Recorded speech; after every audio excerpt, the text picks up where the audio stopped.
Vous avez parfois l'impression de ne pas vous sentir respecté ou de ne pas fonctionner comme les autres, de ne pas être compris. Eh bien, aujourd'hui, vous allez comprendre comment fonctionne notre cerveau. Cette vidéo vous permettra de mieux comprendre les autres et de mieux vous faire comprendre. Nous allons aborder un thème que nous voyons dans les formations PNL, les métaprogrammes. Les métaprogrammes, ce n'est pas un profil de personnalité, c'est un mode de traitement de l'information du cerveau. Et vous allez voir, eh bien, nous sommes tous différents.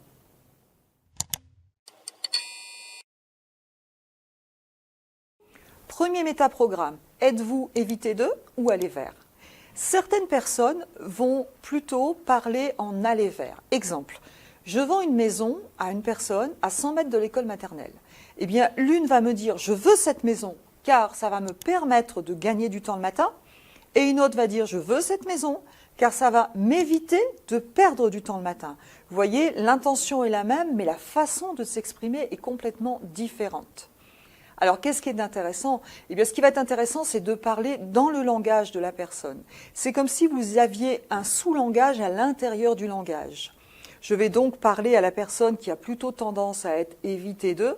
Dans son langage, je vais lui proposer de faire des choses pour éviter ci ou éviter ça. L'intention est la même, mais la personne va m'entendre beaucoup mieux. En général, les personnes qui sont plutôt éviter d'eux ont tendance à voir tout ce qui va être compliqué, tout ce qui va ne pas aller.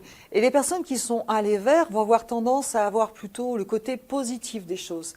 Eh bien, il n'y a pas un bon ou un mauvais métaprogramme. Tout est intéressant, et notamment dans une équipe, quand vous êtes manager, eh bien, c'est intéressant d'avoir les deux.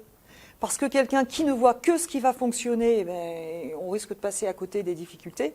Et quelqu'un qui ne voit que les difficultés, eh bien, ça va nous empêcher un peu d'avancer.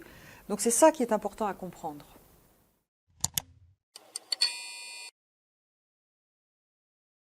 Est-ce que vous êtes plutôt option ou procédure? Si vous êtes option, vous aimez avoir du choix.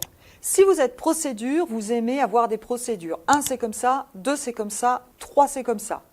Par exemple, la personne qui est option, elle va avoir tendance à faire ses vacances, à choisir ses vacances à la dernière minute. La personne qui est procédure, elle va s'y prendre longtemps à l'avance et ça va être planifié. Moralité, si vous donnez des procédures à quelqu'un qui aime avoir le choix, vous allez le stresser. Si vous donnez trop de choix à quelqu'un qui aime les procédures, vous allez le stresser aussi. Qu'en pensez-vous?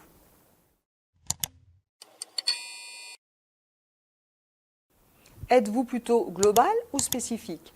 Si vous êtes global, ce qui vous intéresse, c'est la finalité. Si vous êtes spécifique, ce qui va vous intéresser, ce sont les détails. Imaginez un global qui discute avec un spécifique. Moi et ma maman, par exemple.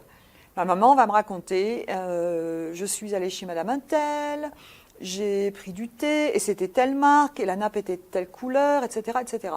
Moi qui suis global, qu'est-ce que je vais lui dire? Abrège, ça vous parle? Simplement parce que nous n'avons pas la même mode de fonctionnement. Un global va avoir tendance à donner des phrases courtes, des réponses simples, ce qui peut choquer un spécifique parce qu'il attend du détail. Il peut avoir l'impression que la personne ne veut pas parler, alors que c'est juste un mode de fonctionnement différent. Un spécifique va donner beaucoup de détails et le global va être impatient parce qu'il attend la finalité. Vous voyez, nous sommes vraiment différents. Et je vous rappelle qu'un métaprogramme n'est pas mieux qu'un autre. Ce qui est important, c'est de se comprendre, de s'adapter.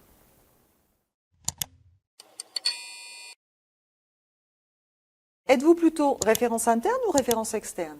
Eh bien, si vous êtes en référence interne, vous aimez décider. C'est vous qui prenez la décision. Si vous êtes plutôt en référence externe, vous aimez avoir l'avis des autres pour prendre une décision. Je vous ai donc présenté 4 métaprogrammes. Il y en a 12 et bien d'autres. Le but, c'est simplement de vous faire comprendre que nous sommes tous différents.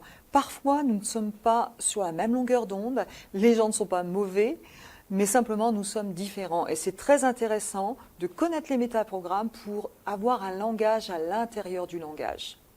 Autre chose, un métaprogramme n'est pas un profil de personnalité. Vous pouvez avoir un type de métaprogramme, par exemple, au travail, et un autre type de métaprogramme en vacances. Le métaprogramme est plutôt contextuel. Ça va nous être utile à quoi? Eh bien, à mieux communiquer, à pouvoir motiver les personnes, à mieux comprendre que nous sommes tous différents. J'espère que ceci va vous être utile. Bonne suite! Si ça vous intéresse, rejoignez-nous sur notre site internet ou sur notre chaîne YouTube. Je vous dis à bientôt!